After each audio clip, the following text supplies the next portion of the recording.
In Jackson County, Alabama, the case of a woman convicted of murdering her alleged rapist is still dividing the town. A new Netflix documentary makes the case for why Brittany Smith should never have been sent to jail. Liam Collins reports on those who are advocating for women in similar situations.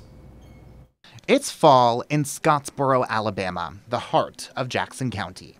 It's a quiet town, a median household income of about $43,000, but it's rich in history, and the aftermath of one of the area's biggest cases is still reverberating through the people who live here. Brittany Smith's conviction still confuses some of her biggest supporters. I was 16 years old when someone finally believed me. This is a 30-year-old writing this. That was really still healing. Sandra Goodman is one of Smith's biggest advocates. She wrote this letter when she found herself in Smith's shoes.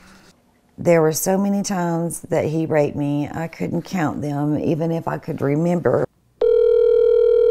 Jackson County 911. Someone just got shot at 211 Sharon Drive. 211 Sharon? He's shot. He tried to kill me, and... Okay, who shot him? My brother came here and tried to stop, get him off me. Smith was arrested in 2018 for murdering a man she claimed was trying to rape her. She later admitted to shooting and killing Todd Smith, but she first told officers her brother was the one holding the gun. Where's the person that shot him? He's right here with me. He's my brother. He's not going to jail. He was trying to protect me. In court filings, Smith described days of torment. She described how Todd chased her to her own bedroom and threatened to kill her, saying she woke up naked in her own urine. They ended up on the floor, and she accused Todd of strangling her until she fell unconscious again. She described how he raped her several times. He later brought her to a gas station where she wrote a note with Todd's name on it and gave it to the clerk. Smith said, "If I'm dead in the morning, this is who did it." And when I heard what had happened, I just knew, with her being in her own home, that she would fall under the stand your ground. Smith tried to assert what's called a stand your ground defense. It's part of a statute adopted by more than half the states. It says if you feel threatened, you can use the same amount of force to defend yourself, even if it's deadly. But a judge disagreed. They denied Smith's defense, saying her story about what had happened hadn't been consistent, citing her original claim that her brother was the one who shot Todd, and then later admitting to wiping off fingerprints on the gun, saying it was at the order of the 911 operator. She later took a plea deal and was sentenced to 20 years in state prison. She already served 3 years of the split sentence and was scheduled for release on the 7th of this month. If you can't use it in her case, I don't know what case you could use it in. Rachel Louise Snyder is a professor at American University in Washington, D.C., and the author of No Visible Bruises.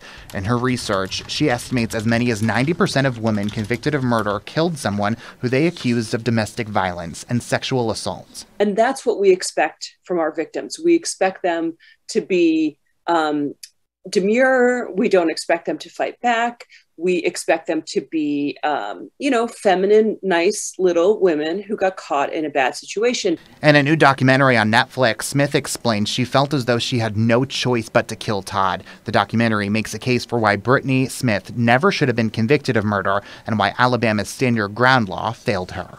At the time of her arrest, Alabama had never allowed a single woman to use stand your ground in her own defense. Sandra Goodman met Smith when she was protesting Alabama's probation process. The two became friends and eventually bonded over their shared traumas. No matter where I would be, he would find me. They didn't want to help Brittany. They didn't want to believe Brittany.